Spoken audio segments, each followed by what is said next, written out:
What's going on, everybody? Good morning. We are still firmly in the probably slowest month of the NFL offseason. We are here in the month of June, waiting for things to happen, knowing that it could be a while before anything happens. So we're just kind of chilling, just kind of waiting for stuff, knowing that we're having that relatively stress-free, relatively drama-free offseason that other teams are not so lucky as to have, which is good, but it also gives us not much to think about.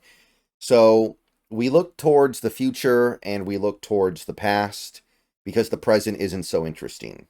So one thing that happens when you get to a slow part of the off season like we're in right now is you kind of look back and try to get a feel for how the off season went for your team as a whole. You kind of put the whole thing together because you're spending all this time thinking about the moves being made and looking at the decisions being made one by one. And once they're all done, you do need to take a step back and see where everything kind of ended up landing, because it's all part of one long story. It's not just every move isn't made in isolation, of course. They're made in the context of the moves that have already been made and the context of the moves that will be made in the future. So, that in mind, I'm sure that a big part of what Seahawks fans are doing right now, just like fans of every team in the league, is just kind of trying to get a sense for how they feel about the offseason as a whole. And ESPN did this article, I think this was yesterday, maybe it was 2 days ago, from Seth Walder of ESPN. He's one of their analytics guys. He graded every NFL team's offseason on the traditional American schooling grading scale, A, B, C, D, F. I don't know why we skip E, by the way. Kind of weird when you think about it, but either way, he did it for every team in the league, and I thought it'd be fun to take a look at what he thinks and then kind of think about how we feel about it. So, first of all, the Seahawks offseason was actually very active because in the first couple days, you let go of your head coach and VP of personnel decisions. You let him go and you get rid of basically every coach on your team except for Carl Scott. And then you have to build a new coaching staff up from basically nothing. Then you have free agency, where we were somewhat active, and then the draft.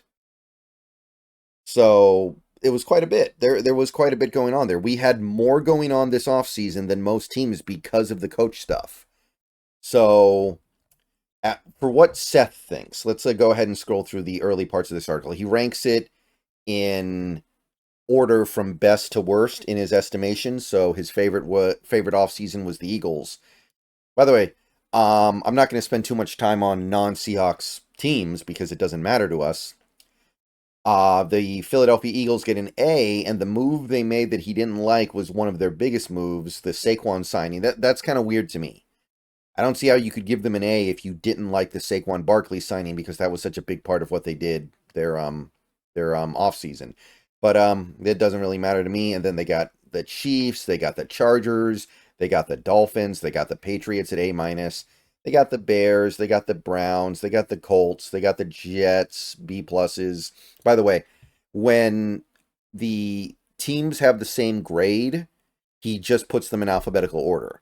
So we shouldn't read into the exact rankings within the grade. It's like a tier list, right? You don't really rank within the tier list. You just put them in the tiers and you go with it. B grade would be the Ravens, the Bengals, the Steelers, the 49ers, and the Seahawks. So the Seahawks get a B grade from Seth Walder. So let's take a look at what he had to say here. Biggest move, hiring Mike McDonald as head coach, of course. The coaching swap was far bigger than anything else we did. The move that he liked, and this is not a sentiment that you'll necessarily see that much on the internet, it feels like, sticking with Geno Smith. He liked it.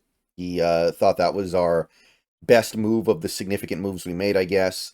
The move he didn't like was re-signing Leonard Williams, which, I mean, I kind of get it, but at the same time, we had to do it.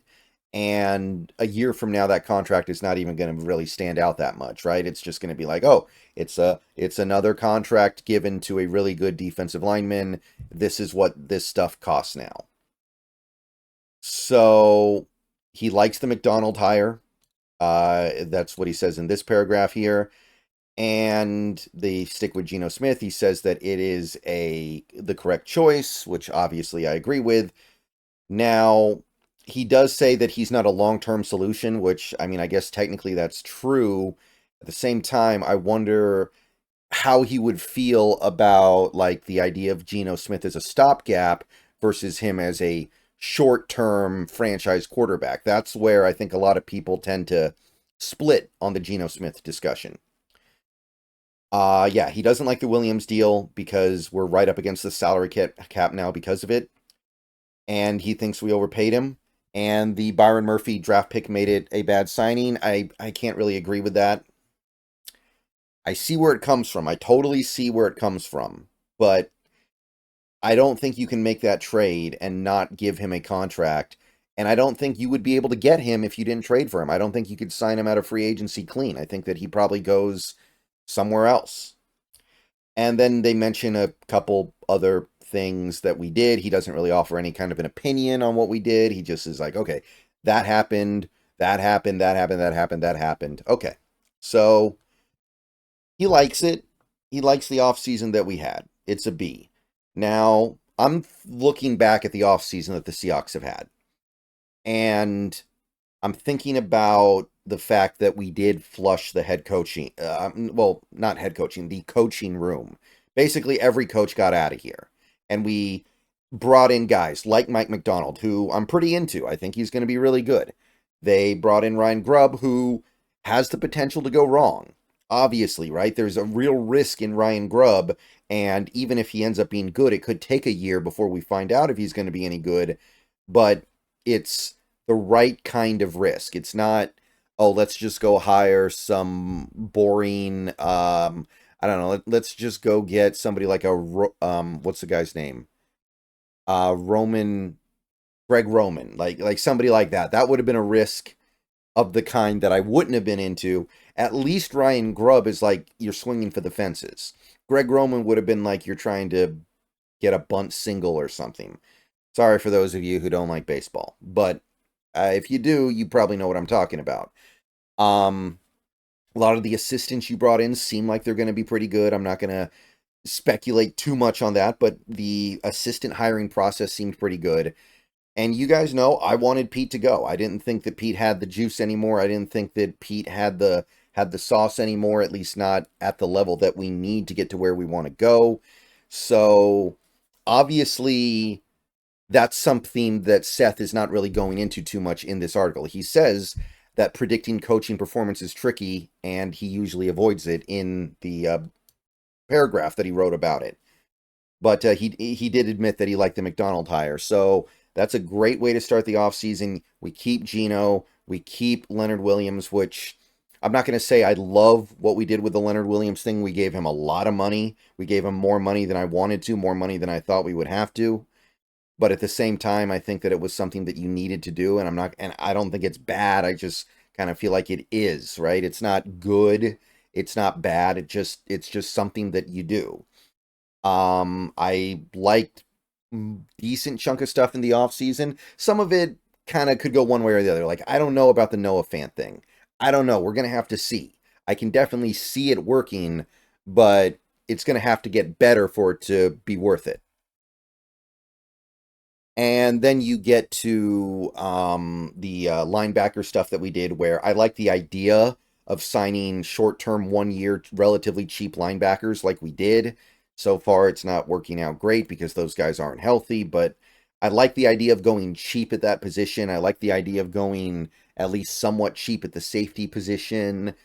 And then you get to the draft where, I mean, I'm cool with pretty much everything that happened. I don't love the draft the way I'd loved the last 2 drafts that we had, but it's a good draft for sure. It was definitely a good draft. So I would probably go a little bit higher than this. Obviously, I'm speaking from the position of somebody who wanted Pete Carroll to go. That's not the perspective that this article is being written from. It's a little more agnostic to the coaching situation. But if I were to grade the Seahawks offseason so far, looking at everything that's happened since the season ended, I'd probably go more like A minus. So I'm not saying that this is wrong because he's writing it from a slightly different perspective, and he's more or less just grading the personnel decisions. He's grading free agency and the draft, it feels like, more so than a coaching change, because that's hard to predict, and there is something to be said for that. But I will say that McDonald was one of the most desirable head coaches this cycle, and getting him, as of right now, has to be looked at as a win. Even if you didn't want to fire Pete, even if you wanted to keep Pete Carroll, you got to admit that if you're going to go get a coach, getting somebody like a Mike McDonald is a big win. He was clearly, of the coaches that actually got hired, because Ben Johnson ended up not getting a job, or, well, he ended up removing his name from consideration when all was said and done. McDonald was probably the second most desired coach in this cycle after Harbaugh. So, just thought it'd be fun to take a look at this and kind of get a feel for it and see what other people are saying. This is going to be one of the, I feel like this is going to be one of the few people out there that actually says, I like the fact that the Seahawks stuck with Geno. And that being the case, I feel like this should be graded a little bit higher based on his description, but at the same time, he only has a few paragraphs to express how he feels, so you're not going to get everything across in, it's not even really 4 paragraphs.